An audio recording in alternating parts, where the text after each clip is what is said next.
Yeah, what's up guys, Canadian here. Today we're talking about something super irritating, which is the flats. Now sorry for being unpresent here for today's. I was racing on Sunday and I have lots of nice materials to show you, so stay tuned for the next episodes. Today we're dealing with 6 types of flats. Now last week I just got 2 flats, 2 punctures. My riding buddy got one also with me when going over the racing track before Sunday. And I have now good chance to show you like the standard tire with the inner tube without sealant, then same system with the sealant, and then the tubeless system. And I'm gonna show you how to make those on the next episode, so it's gonna be really fun.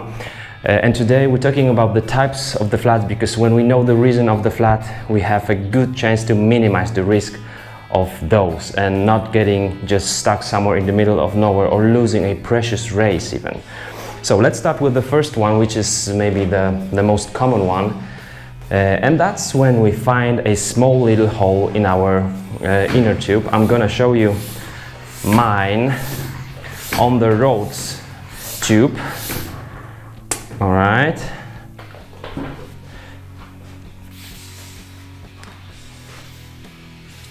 Okay, you can see it, I think, and you can definitely hear it, right? So we have like very small hole, meaning this is the first type. There was something sharp, some sharp object that went through the tire and the inner tube, made a hole, and that's it. We just get stuck on the road with the flat. Now I found the reason of that and I want to show you it.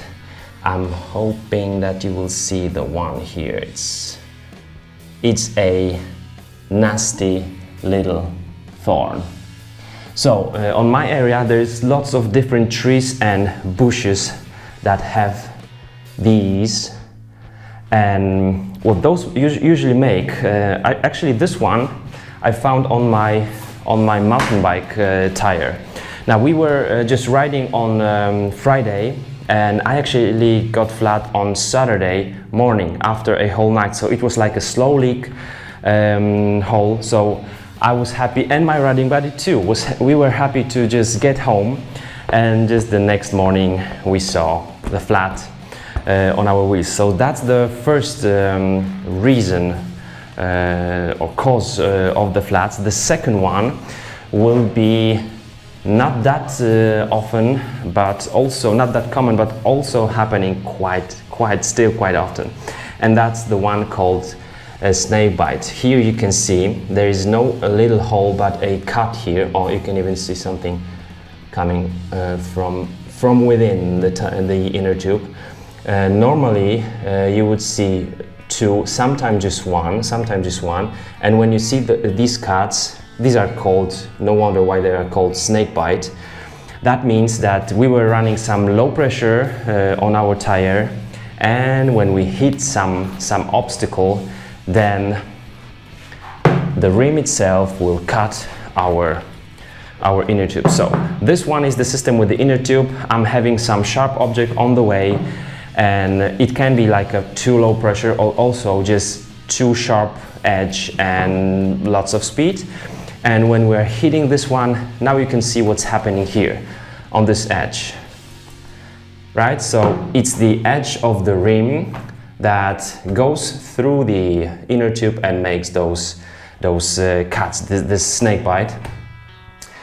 How to minimize the risk of this one I will show you also on another episode, but it happens quite often. So if it happens to you, it means maybe too much speed on some sharp edges, or just put some more pressure into your wheel. So that was the second one. Now the third one is the one that happened to me when I bought a new bike. It was my new Cat 10, and you know what happened? My inner tube, it was also a slow leak problem, and my inner tube looked like it was pinched here on the side, but it wasn't like a cut, but I couldn't even really find the hole. Only when I put some pressure into the inner tube and put it under the water, I saw some bubbles of the air coming out of the inner tube. Do you know what happened? It was the guy that was assembling my bike who did it in the wrong way. So he was putting the tire into the rim, and he did that. And after doing this, he simply put the inner tube and pump the full air that we need for the tire. What happened was that the bead of the tire just pinched my inner tube, because the inner tube wasn't put correctly like into its place under the tire. That's why I'm showing you on my episode on how to do it, that we should never simply put the inner tube and then start pumping to, like, you know, 10 bars or 8 bars. We should first just put a little bit, and then make sure by just moving around your tire that the inner tube will be not pinched by the tire itself. So that was also a slow leak problem, but still, actually the inner tube was garbage. It was the pinch was quite long, so there was no reason to fix that one. So that was the second one. The third one. The fourth one will be from under the inner tube, and that's our tape, our rim tape, and the holes for the spokes and also for the valve. Now, it's not that common when we get flat, because this hole here, or the edge of this hole, makes a hole in the inner tube, because inner tube is a bit thicker here, just to protect it like against this hole. But I'm gonna show you on this wheel.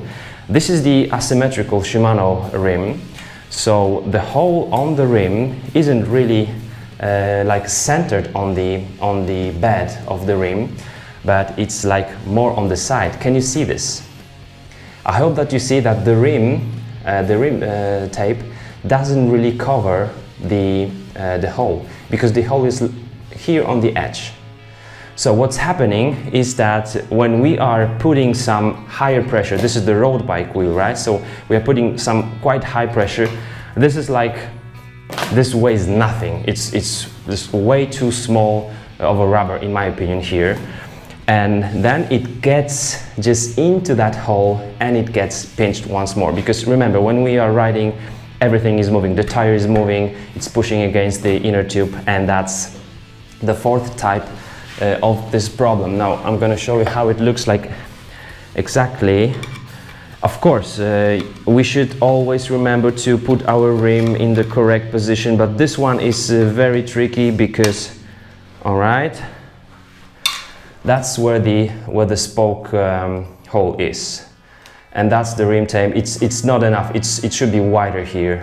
So sometimes it covers, sometimes it doesn't. I did fix it just before, like a day before, and now I rode yesterday. Now I took it off, and I see that the rim tape has moved. So it's a nasty one. And also, for example, if you are running some Dura Ace wheels, go for the Shimano website, because they are having some recall action because of the rim tape that can cause flats on your super duper expensive wheels.